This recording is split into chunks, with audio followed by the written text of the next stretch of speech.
A warm welcome to our viewers here in Nigeria and around the world. I'm Amarachi Ubani. Here's what's coming up on the program. 2 people die in wildfire blazing through southern Cyprus.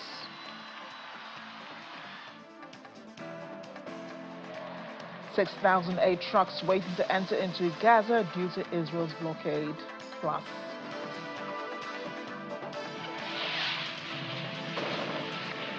doctors say 7,000 steps can do a whole lot more than help you lose weight. You're here. Let's begin the world today. A wildfire blazing through southern Cyprus has left 2 people dead. The 2, yet to be identified, were found in a burnt-out vehicle after the blaze started in the village of Malia in the Limassol district on Wednesday afternoon. There were a number of injuries, as well as many which were treated in the hospital. The fire ravaged at least 1,000 square kilometers of land and destroyed homes. Cyprus's Department of Meteorology has issued an extreme maximum temperature alert for today, with a high of 44 degrees Celsius expected in inland areas. We'll segue into Ukraine now, into the peace negotiations that took place between Russia and Ukraine earlier, obviously having no impact on either side, as drone strikes were reported in both countries, leaving 2 people dead in Russia and 3 in Ukraine. The strikes were reported in Ukraine's eastern Kharkiv region and in the cities of Cherkasy and Zaporizhia. There were other casualties reported there as well. In the Black Sea port city of Odessa, the famous Pirovos market, as well as a central boulevard, which is a UNESCO World Heritage Site, were also hit. The Ukrainian and Russian delegations met on Wednesday evening in Istanbul in a 3rd round of ceasefire talks. Neither side appeared to harbor much hope for progress before the start of the talks, which, according to the head of the Ukrainian delegation, lasted barely an hour. The head of the Russian delegation, Vladimir Medensky, said both countries agreed to swap 1,200 prisoners of war and that Russia had offered to transfer 3,000 bodies of fallen Ukrainian soldiers back to Kyiv. No tangible steps were taken to end the conflict, now well into its 4th year, and both sides accused the other of rejecting their ideas. In the United States, President Donald Trump has been speaking on the arms deal with NATO, saying it will bring in trillions of dollars for America's defense industry because, according to him, Europe pays. Trump was making the comment at a NATO summit in The Hague when he discussed with NATO Secretary General Mark Rutte last week. The U.S. president confirmed the U.S. will supply weapons, which will be 100% paid for by Europe. He said many of the larger countries, including Germany, were really enthusiastic about it. We just made a deal with the European Union where they're going to pay the United States of America 100% of the cost of all military equipment. They're going to ship it to the European Union, and then they'll distribute it, and much of it will go to Ukraine. It's been a long time since you've heard those words, because we're in for $350 billion. But now we send it to Europe, and Europe pays, and they were great. We had a tremendous NATO meeting a few weeks ago, and it was pretty amazing, actually, what happened. They agreed to go from 2% to 5%, and they had 2% where they didn't pay. They have 5% where they've already paid. That's a big difference. That's trillions of dollars, actually, trillions. But they're going to spend that money in the United States with our defense companies, and we're going to send it to them, and they'll distribute the equipment that we send. So that's the way it should have been 3 years ago, frankly. We invented everything. At the same summit, the U.S. president claimed his country was dominant in AI, adding, "We invented everything." Around the globe, everyone is talking about artificial intelligence. I find that too. Artificial, I can't stand it. I don't even like the name. You know, I don't like anything that's artificial. So could we straighten that out, please? We should change the name. I actually mean that. I don't like the name artificial anything, because it's not artificial. It's genius. It's pure genius. And its potential to transform every type of human endeavor and domain of human knowledge, from medicine to manufacturing to warfare and national defense. Whether we like it or not, we're suddenly engaged in a fast-paced competition to build and define this groundbreaking technology that will determine so much about the future of civilization itself because of the genius and creativity of Silicon Valley. And it is incredible, incredible genius. Without question, the most brilliant place anywhere on earth. America is the country that started the AI race. And as President of the United States, I'm here today to declare that America is going to win it. We're going to work hard. We're going to win it. U.S. President Donald Trump. In another development, the White House has pushed back after reports that U.S. President Donald Trump was told in May that he was among hundreds of names mentioned in the Justice Department's documents relating to late convicted pedophile financier Jeffrey Epstein. The Wall Street Journal said the president was informed of the fact by Attorney General Pam Bondi during a routine briefing. It noted that appearing in the documents was not a sign of any wrongdoing by Trump. In response, a White House spokesperson called it a fake news story. The Trump administration has been under mounting pressure to disclose more information about Epstein, with whom Trump was friendly before. According to the president, they fell out in 2004. While campaigning for the presidency last year, Trump had promised to release such files about the well-connected sex offender. But his supporters have since grown frustrated with the administration's handling of the issue, including its failure to deliver a rumored client list of Epstein. In a memo earlier this month, the Justice Department and the FBI said there was no such list. No one in Congress is blocking Epstein documents. No one in Congress is doing that. What we're doing here, Republicans are preventing Democrats from making a mockery of the Rules Committee process because we refuse to engage in their political charade. That is what is happening and nothing more. The way Democrats have tried to weaponize this issue is absolutely shameless. And I just want to say this. Democrats said nothing and did nothing, absolutely nothing, about bringing transparency for the entire 4 years of the Biden presidency. But now, all of a sudden, they want the American people to believe that they actually care. Their actions belie their words. We will not be lectured on transparency by the same party that orchestrated one of the most shameless, dangerous political cover-ups in the history of the United States. And that was President Biden's obvious mental decline. House Republicans stand for maximum transparency and truth. We always have and we always will. We're in lockstep with President Trump and his administration on this issue. We are pushing for the release of all credible information to be released with regard to the Epstein matter. If they see fit to bring in Ghislaine Maxwell for testimony, that's fine. I will note the obvious concern, the caveat that Chairman Comer and I and everyone has, that could she be counted on to tell the truth? Is she a credible witness? I mean, this is a person who's been sentenced to many, many years in prison for terrible, unspeakable conspiratorial acts and acts against innocent young people. I mean, can we trust what she's going to say? Even if she raises her hand and says that she'll testify under oath, is that something that can be trusted? You know, that's a reasonable question. Is that credible evidence? I don't know.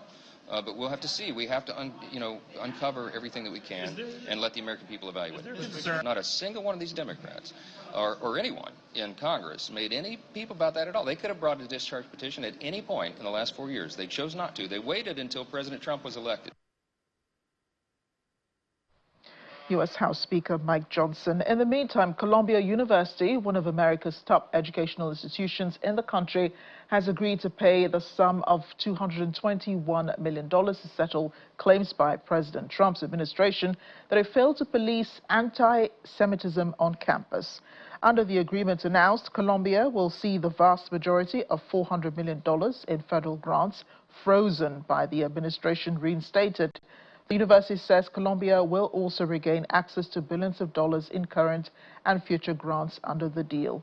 Colombia said the agreement formalized reforms announced in March to address harassment against Jews, including the hiring of more public safety personnel, changes to disciplinary processes, and efforts to foster an inclusive and respectful learning environment.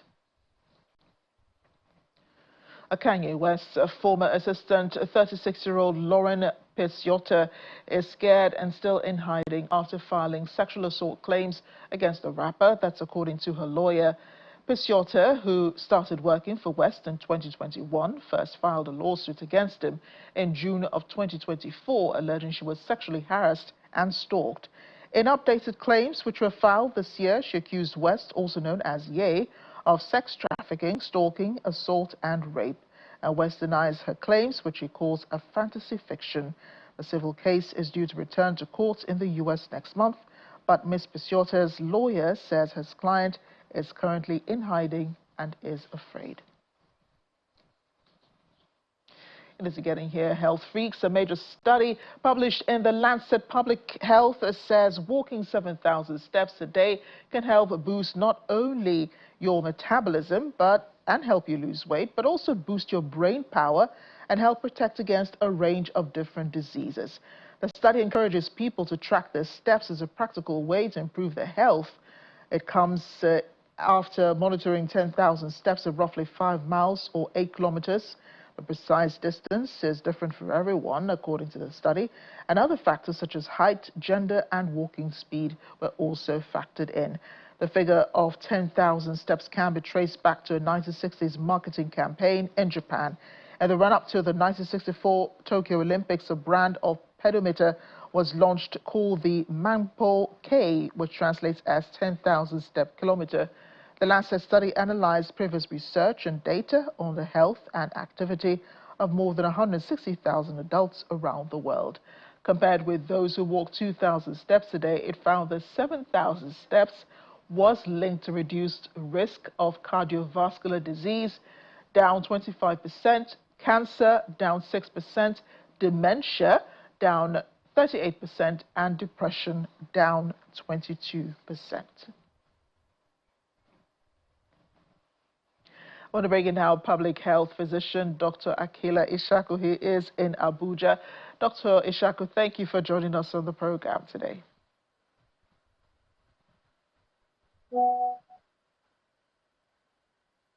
Dr. Ishaku?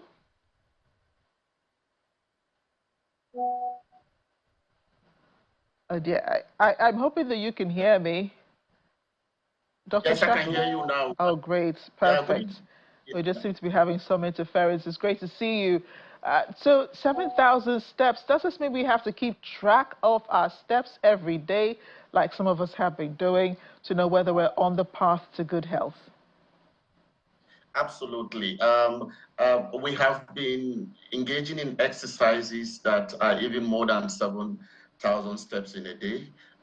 What happened was that there has been a publication of steps and health outcomes, a systematic review and a meta-analysis that was published from 32 studies across the world among adults. And it has been established that walking at different steps tends to reduce cases of cardiovascular diseases, cases of cancer, dementia, and Alzheimer's. But in other parts of the world, they track the number of steps that they engage on daily basis. I want to also tell you that my wearable watch that I wear also keep track of the number of steps that I cover every day. But yeah, that is if you have the economic power, the buy-in to be able to get that kind of wearable watches or devices that can be able to track your steps. But I think that what we just need to do is to do more advocacy on involving in other lifestyle that tends to increase longevity and also decrease in cases of cardiovascular diseases. There are a lot of benefits of walking, apart from increasing our cortisols that enhances good critical thinking and also weight loss. There are a lot of benefits of walking. So I think that more advocacy should be on, on exercises to be able to reduce cardiovascular diseases. At the moment, I've checked through lexicon in other parts of sub-Saharan Africa and other publications. The cases of cardiovascular diseases is on the rise, particularly in Nigeria, and involving, exercises such as walking over a long distance in terms of understanding the steps goes a long way to decrease that. I was quite fascinated about the study across about 11 countries of the world, 32 studies among adults, and the Right. results were quite fascinating. Doctor, a lot of Nigerians are probably listening to you and saying that, I mean, what is he talking about? 7,000 steps. Some of us are doing 12. Some of us are doing even 50. Nigerians are known to walk, especially here in Lagos. I know that lots of people are walking involuntarily across from point A to point B. So maybe just explain to our viewers exactly the link between, the number of steps they take and how that really helps heart health and preventing other diseases.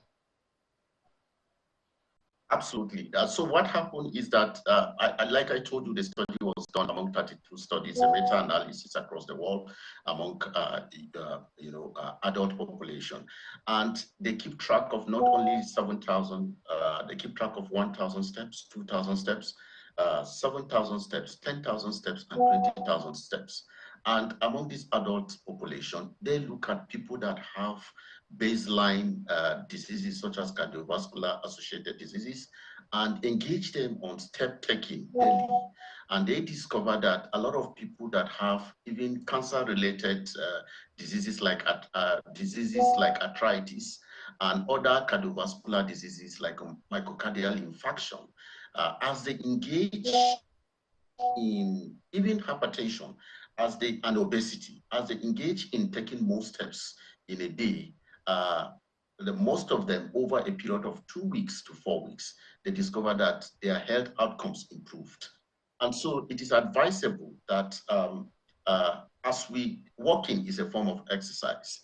But in this part of the world, we are not used to counting our steps, how many steps we cover in a day.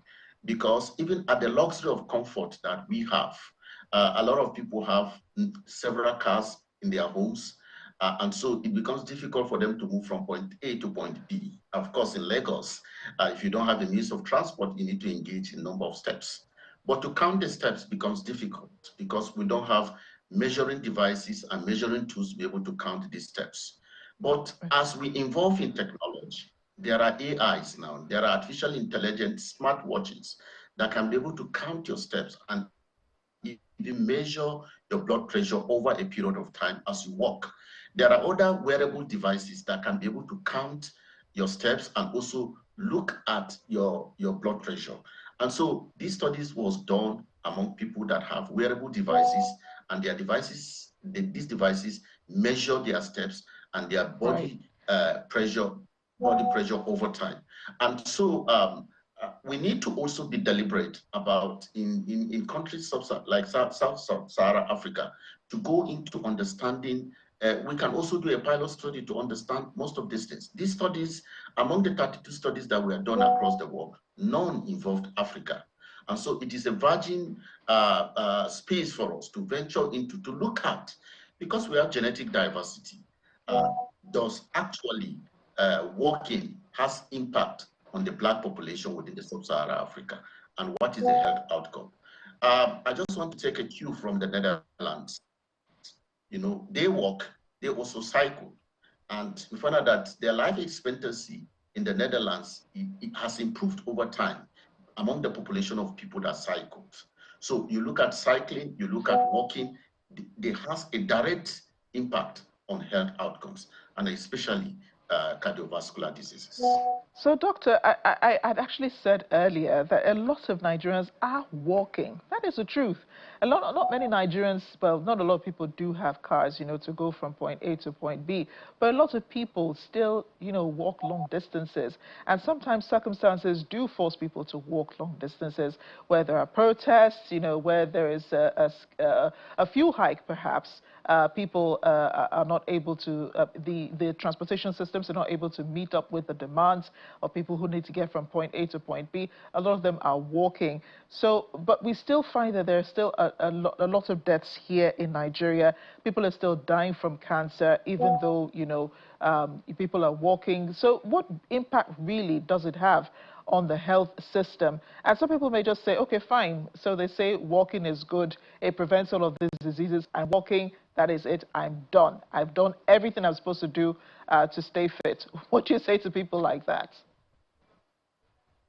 It brings to the national question that we have not done what is called mortality surveillance or mortality epidemiology. Yes, people are dying in this part of the world, but what is the cost of death? What is the cost of death? Is it as a result of non-communicable diseases like diabetes, like hypertension, like cardiovascular diseases, or it is as a result of a lot of infectious diseases that we have that are emerging? So we have not done a lot of work. And I'm quite happy that in your introduction, you reference the publication that is being made by Lancet, by this group of researchers. We need to do more in this country to know what is the cost of debt. Shockingly, I lost a brother last 2 months ago. It became very difficult for us to establish the cost of debt. He slept and he could not wake up. So the question is, does he have other comorbidities over time? The answer is no. So we need to do more in understanding the causality of debt in establishing mortality epidemiology. In fact, when I got a call to appear before for this presentation, I did some systematic review to understand the causes of mortality in our country, in Nigeria, and they are multifactorial in nature. But there has not been any study that has linked walking as an exercise to health outcomes. And I think that this will open a new frontier for research for us to establish.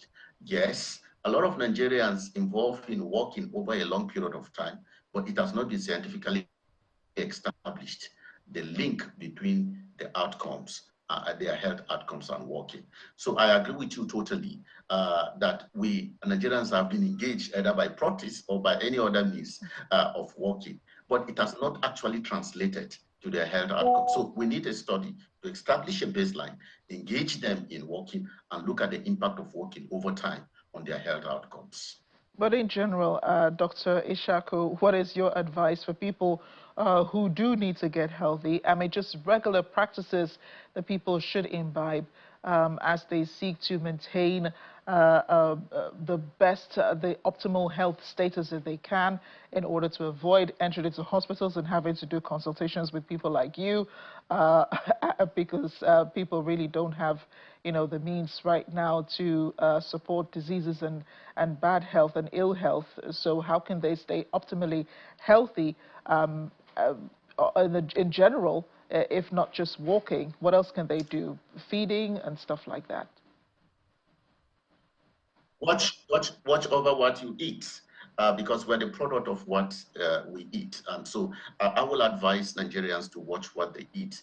There has been studies that I've read to, I have also engaged a lot of my postgraduate students to look at the impact, the link between feeding habit and feeding disorder with obesity and hypertension. And we actually look at a cohort of retirees over a period of 6 months, and we discover that it has a lot of impact. In fact, most of them, their survival rate is about 40%.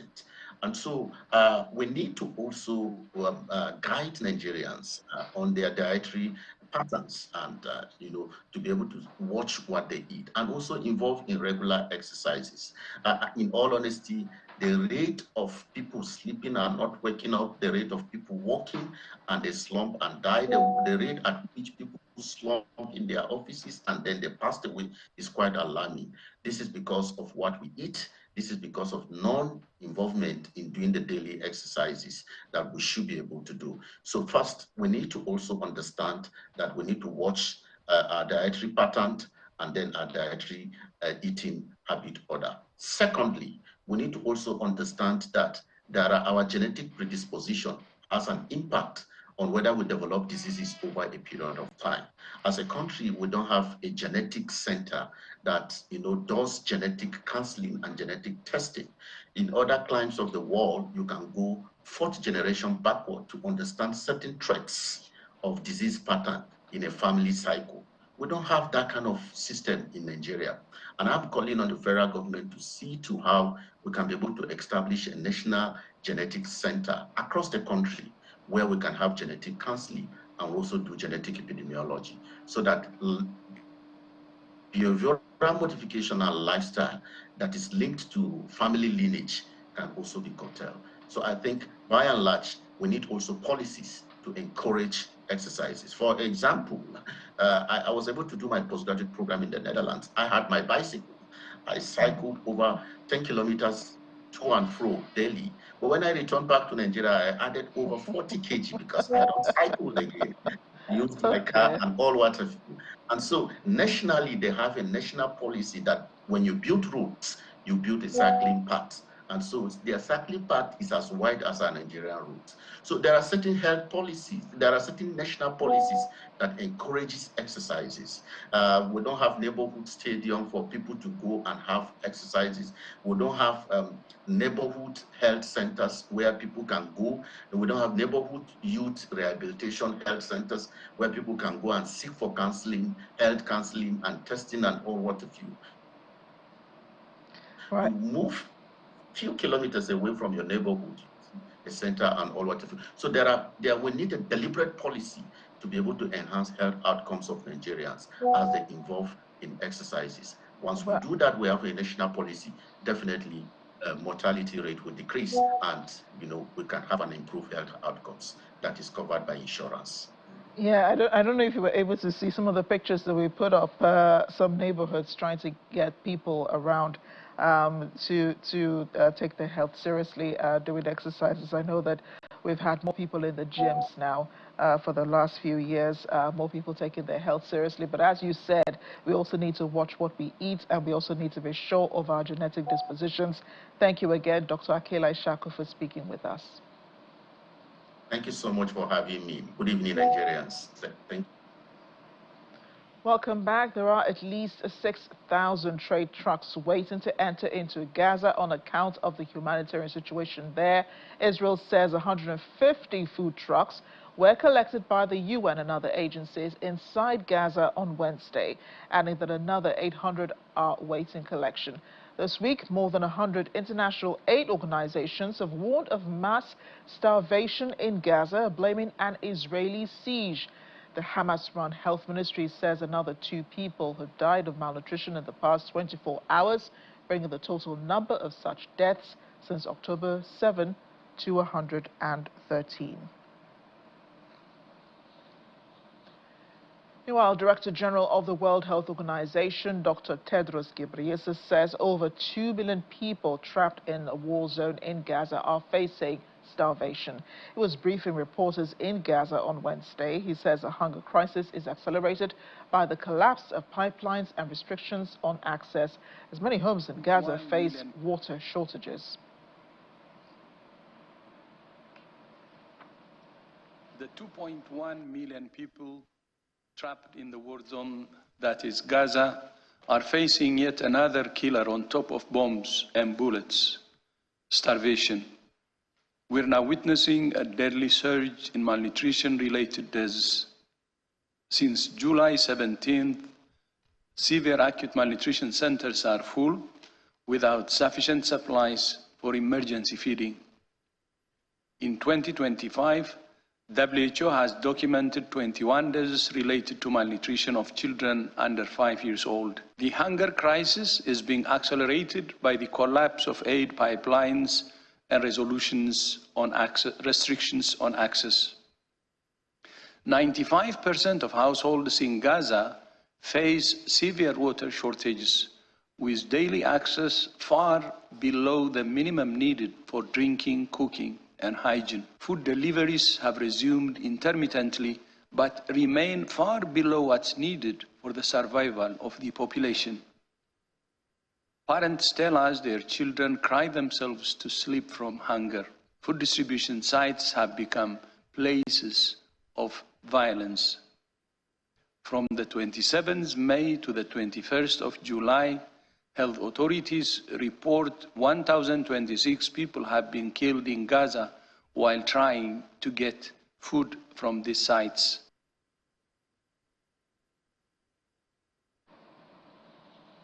Now, along with the starvation is a surge in malnutrition-related deaths in Gaza. According to the UN, since July 17, severe acute malnutrition centers have been full without sufficient supplies for emergency feeding. It says rates of global acute malnutrition exceed 10%, and over 20% of pregnant and breastfeeding women that have been screened are malnourished, often severely. The hunger crisis is being accelerated by the collapse of aid pipelines and restrictions on access. Journalists covering the situation in Gaza are also at risk of being malnourished and starved. According to some agencies, they're saying they are increasingly unable to feed themselves and their families. The BBC reports that the conflict from Gaza now those reporting from Gaza now face starvation and the same dire circumstances as those that they are covering. International news outlets rely on local reporters within Gaza, as Israel does not allow foreign media, including BBC News, to send journalists into the territory. It comes as more than 100 international aid organizations and human rights organizations have warned of mass starvation in Gaza. Well, during Wednesday's Security Council meeting on Palestine at the UN on Wednesday, Israeli Ambassador Danny Danon announced punitive measures against staff of the UN Office for the Coordination of Humanitarian Affairs, OCHA. The Assistant Secretary General for the Middle East, Asia and the Pacific, Khalid Khiari, briefed the Security Council on the situation in Gaza, saying it is long past time for the fighting to end, for adequate humanitarian aid to enter the Strip, and for the recovery and reconstruction to begin in the context of a return to a political path towards a two-state solution. He says today the situation inside the Strip, especially for women and children, is more dire than at any other time during the crisis.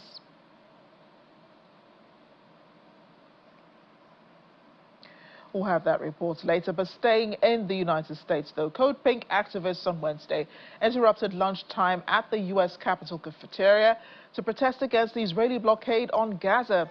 Holding signs and chanting slogans, they called for the termination of the Israeli siege while lawmakers held lunch. It comes after Israel imposed stringent restrictions on aid entry into Gaza, citing security concerns and Hamas interference.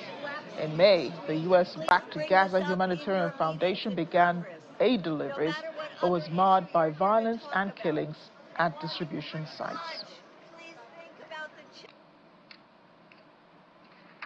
We're here in Congress in the cafeteria. We'll be here every day this week. As staffers, as people are here to lobby, as Congress people are getting their lunch and eating in peace while 2 million people in Palestine are under forced starvation. And the people who work in these buildings can lift the siege, can allow for the 6,000 aid trucks who are in to get into Gaza. There's between 1 and 4 of them where Palestinians are being shot dead, murdered, while they are waiting to get in line for food, where UNRWA had over 400 distribution sites and we're distributing food in alignment with local communities. We are going to be inside the halls of Congress, outside, all across D.C., all over the country, hopefully all over the world, to end the forced starvation, to lift the siege, to let the food in, and then to stop arming Israel and to end the bombs and to free Palestine. Away from the United States, at least 12 people, most of them Thais, have been killed in clashes between troops from Thailand and Cambodia on their shared border. It marks an escalation of a dispute which goes back over 100 years and has simmered for several months. There are reports of artillery and rockets fired from Cambodia and Thailand that have been deployed fighter jets. The Thai Education Ministry has ordered the temporary closure of schools in the border areas following the clashes. Malaysia's Prime Minister Anwar Ibrahim has waded in, offering to speak to leaders of both countries before the end of the day. Bilateral deals have been signed between the UK and India as both agree a free trade deal and a multi-billion-pound export boost. Under the deal, UK cars and whiskey will be cheaper to export to India and Indian textiles and jewellery cheaper to export to the UK. The deal took 3 years to reach and also commits to a new India-UK plan to tackle illegal migration. Speaking at the signing at the UK, Prime Ministers of both countries, residence checkers Keir Starmer, said the UK-India agreement was the biggest and most economically significant trade deal that Britain has made since Brexit.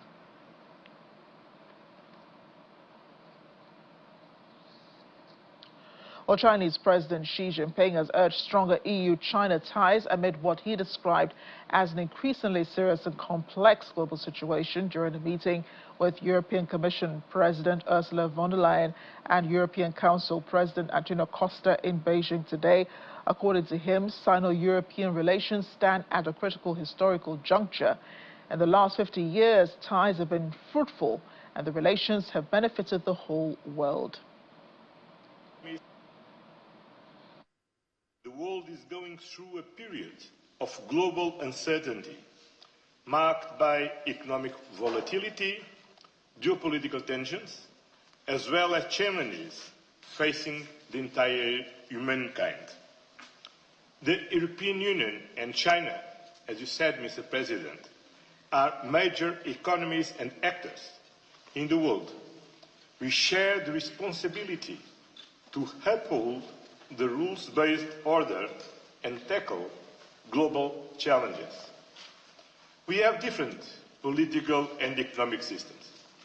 We do not always see eye to eye. Yet, we have a shared interest in pursuing constructive and stable relations anchored in the respect of the rules-based international order, balanced engagement, and reciprocity. We must also uphold the fundamental values enshrined in the United Nations Charter, who we celebrate the 8th anniversary. Europe and China are two of the world's three largest economic and trading powers, and our relationship is one of the most important and consequential in the world. In fact, in terms of total trade, the European Union is China's largest trading partner, and China is the EU's third. Our bilateral trade in goods now exceeds 2 billion euros per day. Europe has supported China's economic developments for decades and continues to do so. As our cooperation has deepened, so have the imbalances. We have reached an inflection point.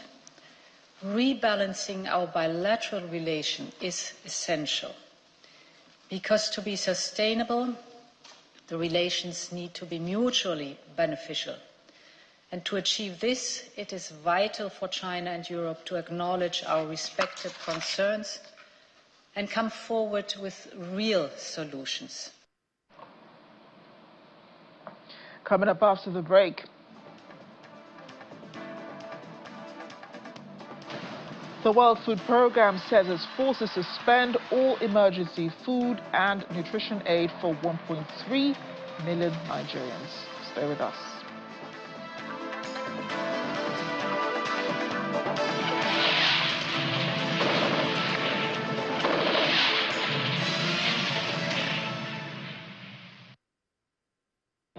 Modern lifestyle requires a lot of energy, backed up by intense production processes, which impact the environment in more ways than one. The world has realized that you cannot deal with climate change without looking at loss of biodiversity. On Echo Africa, nature speaks and the discerning mind becomes champion of sustainable living. One thing we want to do is to change public behavior around recycling. Watch Echo Africa on Channels Television and find out what nature is saying.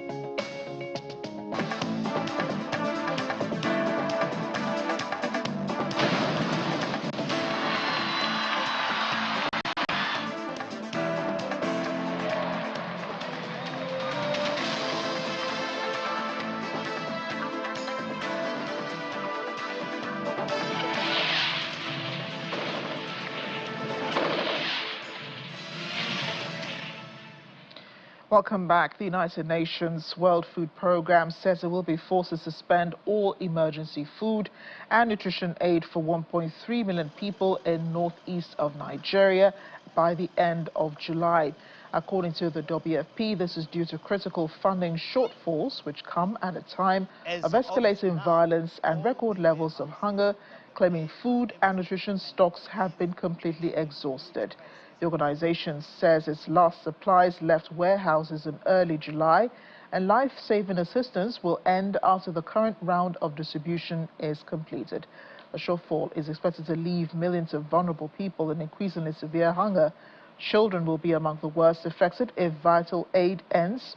More than 150 WFP-supported nutrition clinics in Borno and Yobe states of the country will be closing, ending potentially life-saving treatment for more than 300,000 children under 2 and placing them at increased risk of wasting. It is coming at a very difficult time because we are at the middle of the lean season where the situation of food insecurity is the worst, and we have run out of funding to sustain the operations. Well, much earlier, my colleague Layo Olarinde spoke with international humanitarian affairs analyst Olatunji Larry Bature about how this would impact on Nigeria and Nigerians. Of humanitarian development and humanitarian affairs should be that of an that this gap is going to be severely felt. This gap is so gapping because there's been our government have taken it for granted over the last couple of years. In fact, for more than a decade, we have had to rely on the World Food Program, on the United Nations, on a whole lot of international development partners to fill that gap, to help save our children from dying, to help save people who have been displaced from starving, to help, cushion the effect of the tragedy that has ravaged the Northeast through the insurgency that we have witnessed over the last couple of years. And this is going to be very severe, and this is a point that the federal government needs to declare a state of emergency in humanitarian intervention in that region, because the moment you turn off that tap, that is going to be huge.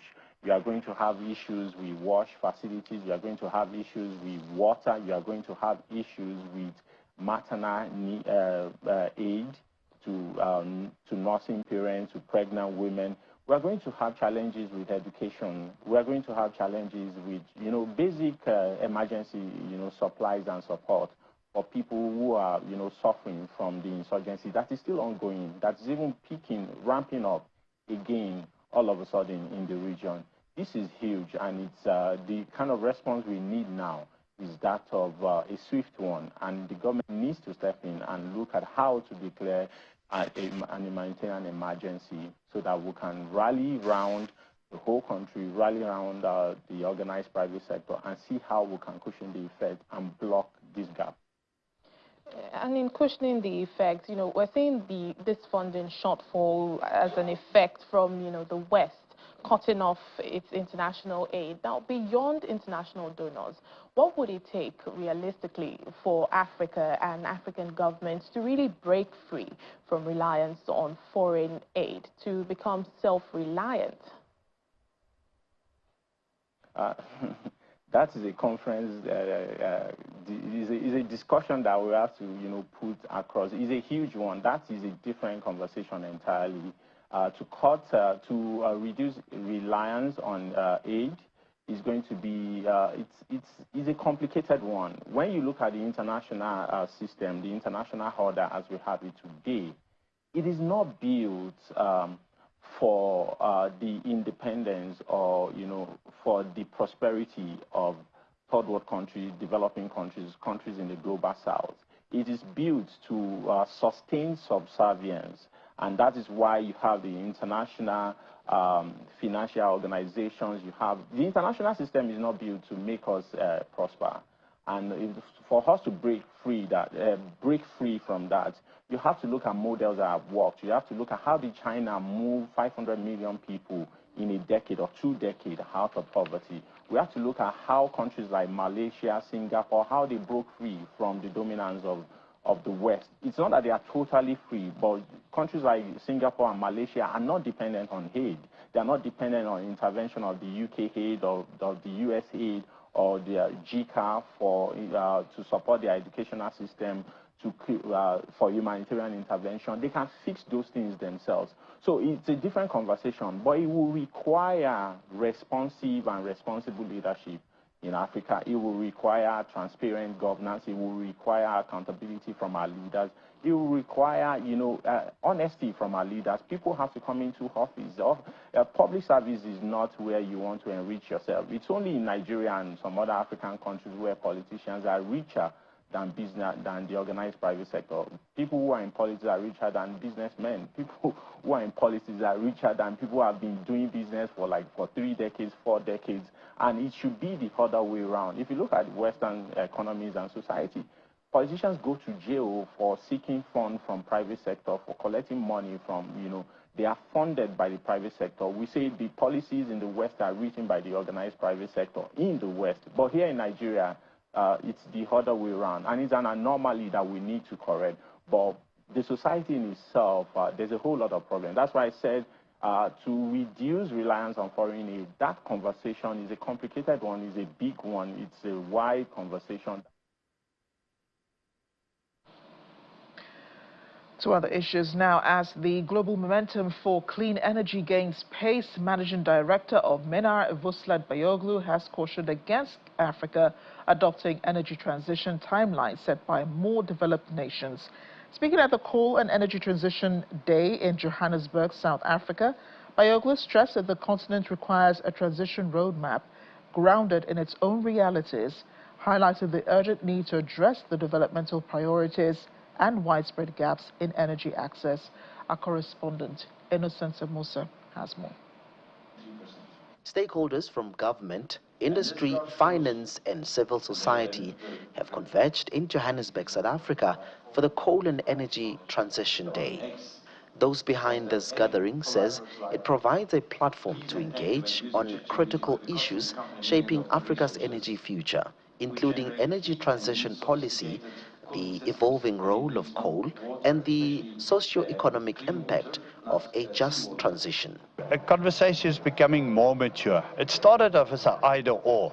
We must kill coal mining and coal-fired power stations and only have renewables. That was never grounded in reality. We need more energy. We need sustainable energy. We need coal-fired power stations for at least the next 20 years. On top of that, let's do renewables. So any transition that happens over generations is inherently more fair. That's, I think, what most people in the country now accept. It's not an overnight shut off the one and start the other one. Managing Director of MENA, Vuslat Bayoglu, says Africa must not blindly adopt timelines set by developed nations. South Africa especially, because we have got more than actually 50,000 megawatt capacity, but we're using only 30,000 megawatt at the moment because of all these challenges. South Africa needs to have clean coal technologies when we are burning coal, so that we can extend the life of coal in South Africa. Otherwise, the whole world is against us while they're burning coal. I mean, if you look at China, India, Southeast Asian countries, they're all burning coal and they're using the latest technologies. Some of them are using carbon capture and utilization technologies. But at the end of the day, for South Africa to extend the life of coal-fired power stations, we definitely need to invest in clean coal technologies. Some delegate says that just energy must protect workers and communities dependent on the coal industry. Energy transition is very important, but it has to be realistic, because renewable cannot be provide base load, so you still need a coal. Also in Africa is very important about job creation. So the coal mining is produce lots of jobs. While sitting in and listening to delegates, it's clear that the path forward must balance urgent climate goals with the realities of economic development, energy access and social justice, especially across the global south. From Johannesburg, South Africa, Innocent Samosa, Channels Television News.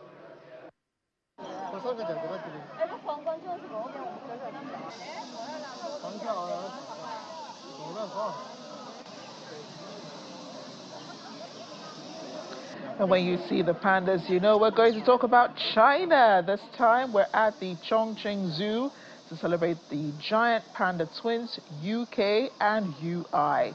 The two were treated to festive snacks prepared by zookeepers, who reported that over 10,000 visitors attended the birthday celebration. They also live-streamed the highlights of the event, allowing global audiences to join in the festivities. The twins are part of China's giant panda program at Chongqing Zoo, which supports conservation through captive care while promoting public education and awareness of threats to wild panda populations.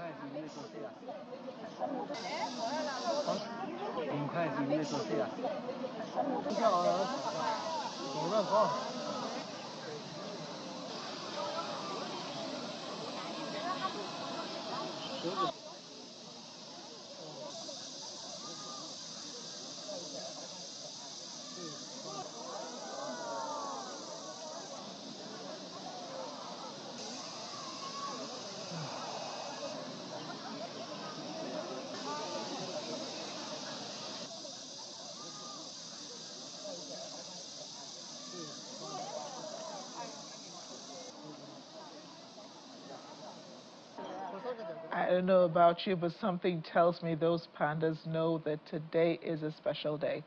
Well, thanks for watching the program. I'm Amarachi Ubani.